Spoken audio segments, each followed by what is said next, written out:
Assalamualaikum warahmatullahi wabarakatuh.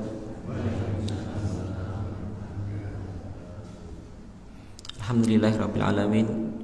Wassalatu wassalam ala asrafil anbiya'i wal mursalin nabiyina Muhammadin wa ala alihi wa ashabihi wa man tabi'ahum bi ihsanin ila yaumiddin, amma ba'd. Jamaah salat subuh rahimani wa rahimakumullah, tak lupa mari senantiasa kita bersyukur kepada Allah Subhanahu wa taala. Pada kesempatan kita kali ini, alhamdulillah kita masih diberikan kenikmatan. Nikmat umur ini jangan disia-siakan, ya. Karena seseorang apabila sudah meninggal, ya, tidak ada ya dibangkitkan lagi untuk hidup lagi di dunia, kecuali adanya ialah dibangkitkan untuk dihisab, ya. Tidak ada lagi dibangkitkan kok reinkarnasi, nitis, tidak ada, ya. Kalau sudah dimatikan maka akan ada di alam kubur dan menunggu akan datangnya hari dihisab, dihitung amal-amalannya. Maka dimanfaatkan waktu ini. Tak lupa mari kita haturkan selawat dan salam kepada Nabi kita Muhammad sallallahu alaihi wasallam. Jamaah salat subuh rahimani wa rahmakumullah, pada pagi hari ini ya, kita akan lanjutkan dari pembacaan kitab Riyadhus Shalihin, masih dalam Kitabul Ilmi, ya, pembahasan tentang keutamaan ilmu. Hadis yang berikutnya ialah dari sahabat Abu Sa'id Al-Khudri radhiyallahu taala anhu, dari Rasulullah SAW. Beliau bersabda, lan yashba'a mu'minun min khairin hatta yakuna muntahahu al-jannatah. Rawahu Tirmidzi wa qala hadisun hasan.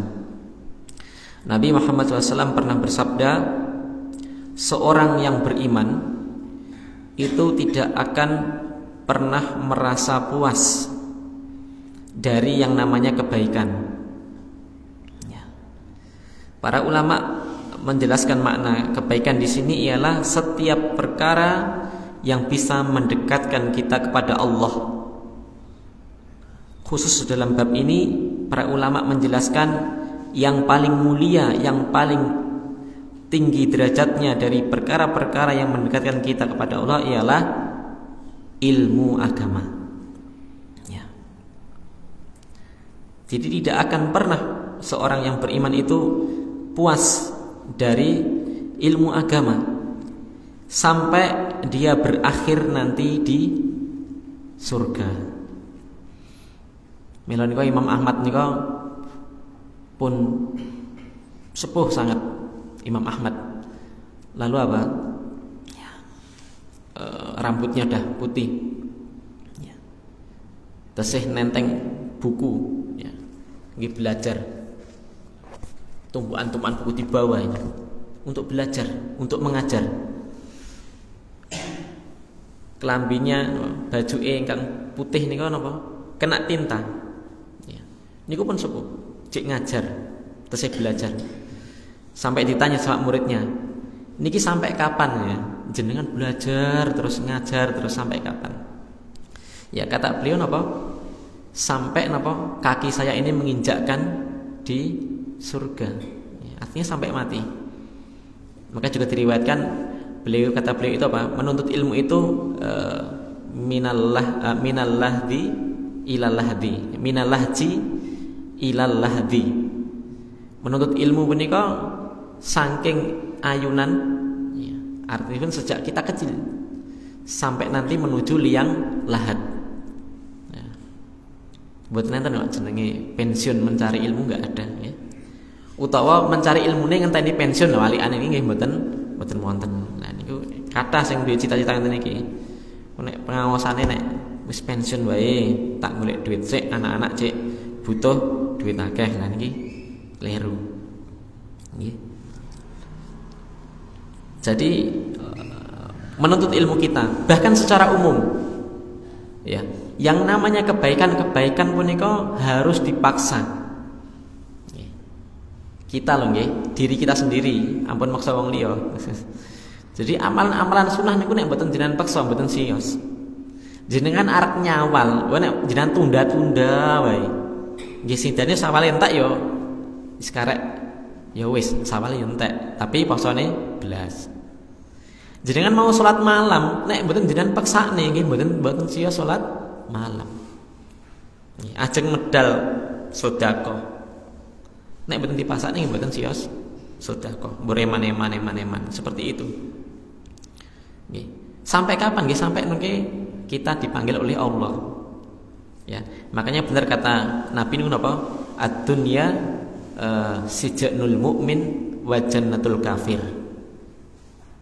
Ya. Dunia itu ibaratnya kata Nabi penjaranya orang mukmin, surganya orang kafir. Niku ibaratnya mawon nggih. Lah apa ya wong mukmin subuh-subuh ngantuk-ngantuk cek kan salat subuh. Niki cek kan ngrungokne pengajian, arep balik ya pakai war Mas Kuat gitu. Pakai war kancane. Ijek kan poso, ijek kan haji nek sugih, padahal pengen tuku mobil. Gak penak, iki mangan iki ra oleh, makan kuwi ra oleh, nggih. Sebaliknya surganya orang kafir. Orang kafir mboten salat. Arep berhubungan badan ya ora sah rabi. Niku teng Amerika niku anake pirang-pirang tanpa ikatan nikah. Lah itu ngerusak nasab. Wis renek zakat, wis renek haji. Asline nggih enten, mungkin disiksa, tetap ditanya nggih.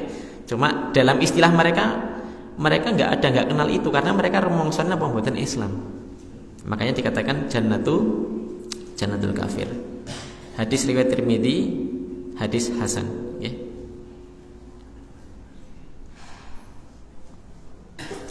Dalam sebuah riwayat juga dikatakan ya, isnani la yasbi'ani wa la yastawani, talibul ilmi wa talibud dunya. Ada dua perkara yang dua orang itu tidak pernah kenyang, tidak pernah puas. Akan tetapi dua hal ini tidak sama. Napa niku? Yang pertama ialah orang yang mencari ilmu agama. Ya. Niku nggak pernah puas.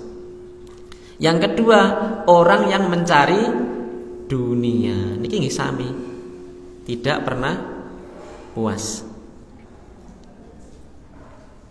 Tapi beda, ya. Hasilnya tetap berbeda.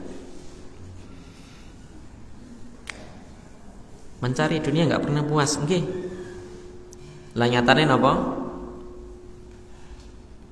Nabi niku ngendika napa? Seorang itu seandainya ia diberikan satu lembah emas, nanti pengen lembah yang kedua. Nek wis lembah yang kedua, pengen yang ketiga seterusnya. Nanti berhenti kata Nabi sampai apa? Sampai kalau mulutnya sudah disumpal dengan tanah. Nek pun MATI niku lagi mandek. Nggih, jitik. Wah, aku tak kerja wae. Wis ra apa-apa, penting gaji 4 juta aku wis nerima. Ndalah.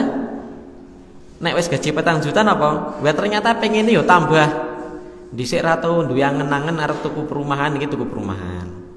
Ora duwe angen-angen tuku kulkas sing pintune 3 nek enten lho nggih. Golek pintu sing 3. Ya. Dhisik duwe angen-angen pokoke blonjone sedina buke diblonjo pinten sedina pengene 50.000. Lah niki angen-angene sedina 500.000 ya. Aslinya akhirnya gaji 4 juta kayak gajine wong kere. Kere tidak niku kan menurut dia nggih. Nek nuruti nafsu kita ya orang itu enggak ada yang kaya ya. Makanya kata Nabi apa? Innama gina nafs. Yang dikatakan kaya itu sebenarnya kayanya yang ada di hati, nerima kita itu loh. Lah nek poso ora tau, jajan terus, dolan terus, salat ya ora. Akhirnya kan waktunya dia gunakan untuk foya-foya. Nggih. Lha pajeng sedekah. Lah wis entek tinggi dolan niku mau, nggih. Orang yang mencari ilmu niku dijaga apa njaga, Pak? Njaga. Joko jenengan dari apa? Perkara yang haram karena tahu hukumnya. Ya. Menjaga dari yang subhat karena dia tahu hukumnya. Memberikan ia semangat untuk beribadah karena tahu fadilahnya. Akhirnya apa? Menjaga dia dari siksa kubur dan siksa neraka. Oh, nek nguyuh ora cebok ora cawik niku mungkin percikane bisa menjadikan azab kubur, ngerti hukumnya. Lah nek ora ngerti hukumnya, ya mobilnya apik jane yo Pajero, yang nguyuhe nang pinggir dalan karang dewisin. Nauzubillah ya. Ya karena enggak tahu hukumnya. Tapi kalau dia punya ilmu dia bisa menjaga. Wali aneh menawi orang punya harta niku njogo apa dijogo? Dijogo, Pak. Nyatane jenengan asik dilebokne nang bank lho duwite. Nek ra wedi prembo candale plastik ireng candale gedhek ngono wae. Napa kayak ngisor bantal nyatane jarang. Nggih. Jangankan wedi kok dicolong wong, colong maling. Wong-wong larang niku nek ngerti duwite wedi konangan buke nggih ratap lho. Konangan iki. Wis konangan jaluk buke kabeh wis ra iso mampir warung. Itu seperti itu, menjaga harta itu perlu dijaga. Tapi kalau ilmu itu yang menjaga kita. Dan masih banyak lagi perbedaan antara harta dan ilmu. Imam Ibnu Qayyim itu menyebutkan dalam, kalau nggak salah di Miftah dari Sa'adah kitabnya, ada 300 perbedaan. Lah ini dibahas itu kongko jam 09.00. Hadis berikutnya. Wa Nabi Umamah anna Rasulullah sallallahu alaihi wasallam qala ya, fatlul alim 'alal 'abid kafatli 'ala adnakum. Dari sahabat Abu Umamah bahwasanya Rasulullah SAW pernah bersabda, keutamaan seorang yang berilmu, alim itu seorang yang berilmu, dibandingkan orang yang ahli ibadah. Artinya ahli ibadah tapi ilmunya mboten kathah adalah. Tapi ini orang yang alim yo ibadah. Cuma dia ilmunya kathah terus yo ibadah. Nek sing abid niku nggih ibadahe kathah tapi ilmune sithik ngoten. Kafatli ala adnakum. Ya.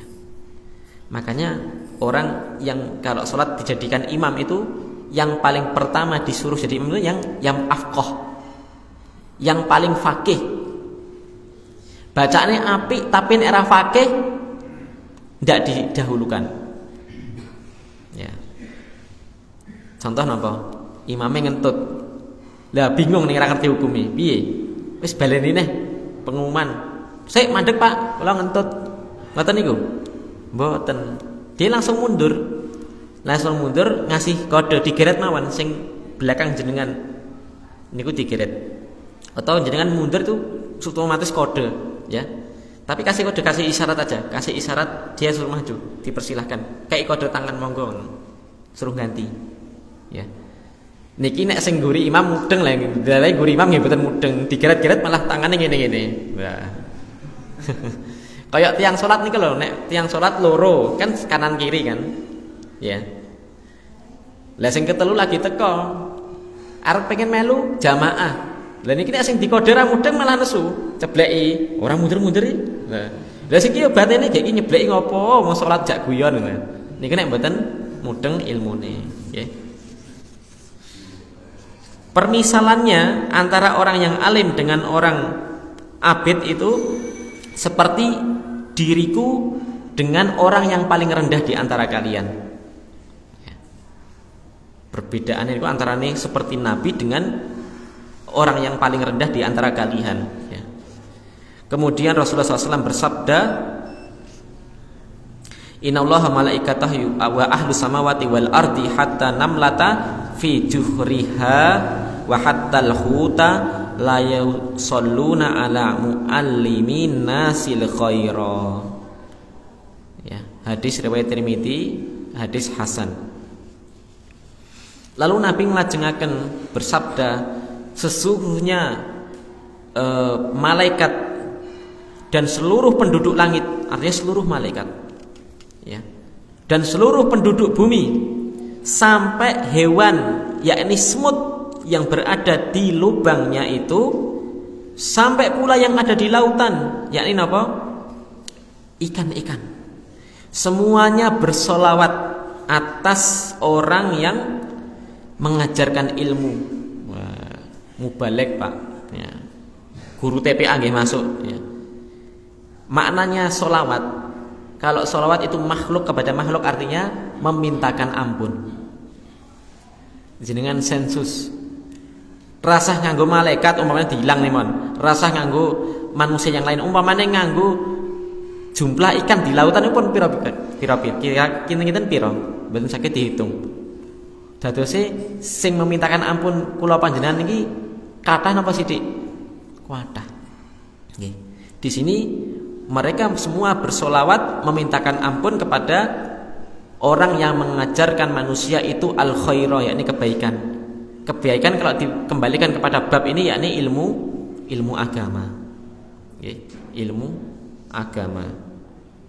Nanti di hadis berikutnya disebutkan mereka juga bersolawat memintakan ampun kepada orang yang belajar.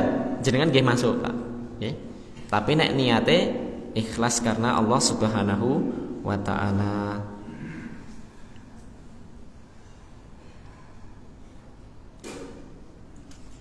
Dereng medal to niku, dereng rampung to.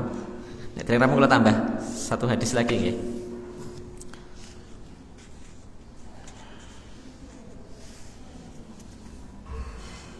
Kenapa orang yang berilmu tadi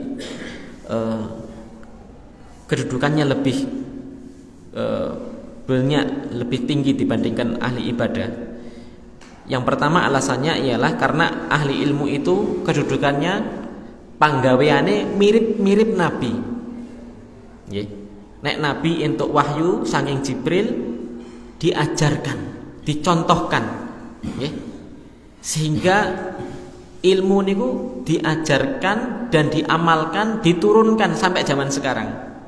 Ya, seandainya sholat niku mboten diajari Nabi, nggak dipraktekkan, kita nggak bisa sholat. Ya. Atau sholatnya kita sak-sake dhewe, ngereko dhewe, oh ini. Ya. Makanya kalau pengen tahu sholat yang seperti apa, yang mirip Nabi itu nggih belajar tata cara sholat, bagaimana sesuai tuntunan Nabi. Iso Mas nggih saged. Nek sinau ben saged. Kedudukan yang kedua, nah niki pun dugi. Jadi ini gak situ tambah hadis. Kedudukan yang kedua, kenapa berbeda? Dikarenakan orang yang berilmu punika ilmunya itu panggaweane niku bermanfaat bagi dirinya dan bagi orang lain. Kalau maca Quran, contoh guru TPA, kalau ngajari Al-Quran, ngajari TPA, saya dapat manfaat, dapat pahala nih ngajar. Anak-anak yang belajar TPA itu juga mendapatkan manfaat, akhirnya iso maca Quran. Nek sakit maca Quran, pahala niku juga mengalir kepada yang ngajar. Saya dapat manfaat, anak-anak yang belajar TPA niku juga dapat manfaat. Tapi kalau ahli ibadah mau sholat tahajud berapapun rekaatnya, anggap umpamane 40 rekaat, 100 rekaat sholat tahajud, niku manfaatnya kepada orang yang sholat napa orang lain juga dapat? Orang yang sholat saja. Nggih. Nek kula sholat tahajud teng omah, nggih. Napa Mas kuat yo esuk pahala? Nggih mboten entuk pahala nek rada era sholat dhewe. Orang ahli ibadah baca Quran sehari anggaplah dapat 15 juz. Ya, itu manfaatnya siapa yang dapat? Cuma dia sendiri. Tapi kalau orang yang belajar ilmu agama diajarkan itu manfaatnya kepada banyak orang. Nggih. Mila nek pengen sukses belajar ilmu agama niku kudu duwe tujuan ngeten. Aku nek sinau, aku nek pengajian, bariki kudu tak sampaikan orang lain. Niku otomatis mengkenean ngajine rada tenanan. Karena apa? Dia jangan sampai luput. Satu kalimat atau minimal saya harus dapat faedah. 1, 2, 3, 4 tadi yang disampaikan Ustadz ngeten. Ya. Jangan terlalu muluk-muluk disampaikan, engko tak sampai ning masjid kono, mboten sah. Disampaikan kepada orang terdekat, nggih. Disampaikan kepada istrinya. Gampang niku prakteknya, nggih. Nek gelem. Atau laki-laki perempuan itu hadir semua pengajian. Bedekan mawon, Bu, mau pengajian ustadznya apa wae disampaikne. Ya. Mungkin nek kelingane ustadznya lucu mbur titik ngono rene ilmune. Waduh. Bedekan tadi apa ya. Nek dibedeki niku akhirnya mungkin sok ben wah dadek nek bedek-bedekan barang engko tak wae hadiah Bu mau sate ngopo wae nah. Jadi harus ada niatan kalau belajar itu setelah saya mendengar saya harus bisa menyampaikan. Mangke enten di hadis berikutnya disampaikan nggih. Insyaallah di pertemuan yang akan datang. Dan seseorang yang pengen dadi ustadz belajar bahasanya Al-Quran, belajar bahasanya hadis. Al-Quran kan hadis bahasanya apa Pak? Bahasa Cina no? Bahasa Jawa halus, bahasa Arab. Lah wis enek terjemahan cukup Mas pun kata, tapi tetap kurang. Nggih manfaat. Andai kata jenengan niku ngajar khotbah pakai terjemahan saja itu insya Allah sudah cukup sebenarnya. Kalau jenengan memang benar-benar orang yang pintar menyampaikan dan sesuai yang ada yang di buku. Tapi kalau Anda bisa bahasa Arab itu beda lagi, ya. Akan lebih banyak lagi manfaatnya insya Allah taala, ya. Karena bahasa Arab niku lebih kaya dibandingkan bahasa Indonesia, dibandingkan bahasa Jawa. Jadi kadang Al-Quran itu nggak bisa diterjemahkan, nggak bisa. Entene apa? Pendekatan terjemah. Nggih. Seperti bahasa Jawa kali bahasa napa? Bahasa Indonesia. Niku nggak bisa. Bahasa Jawa niku ditranslate karena saking hebatnya bahasa Jawa, ya. Tingkatannya jadi nek bahasa Jawa tertulis HP timbang bahasa Indonesia. Dia lebih kaya. Contoh napa? Duduk niku lho. Lek duduk niku nek wong Jawa nek sila. Napa meleh? Jengking, bedodok. Nah, nek bahasa Indonesia duduk saja, nengkrong. Nah, nanti banyak tafsirannya. Temangsang niku napa? Nek jenengan terjemahne nyangkut ndak bisa, ya. Temangsang niku sesuatu yang ada di atas kok. Nek menyangkut kan kathah. Nggih. Wong kecepit lerekan iki menyangkut ya. Nah, napa niku temangsang benten. Apalagi bahasa Arab, ya. Bahasa Arab niku singo. Singo mawon niku nek di bahasa Arab ada 100 bahasa yang membahasakan singo. 100. Nah, angel Mas ya, ini belajar makanya. Ngoten nggih, semangat belajar. Tadi napa dieling-eling? Keutamaannya banyak. Ya, keutamaannya minimal tadi loh. Ngertos napa wau? Dimintakan ampun oleh seluruh makhluk yang ada di langit dan yang ada di bumi. Demikian yang bisa kita sampaikan. Semoga bermanfaat.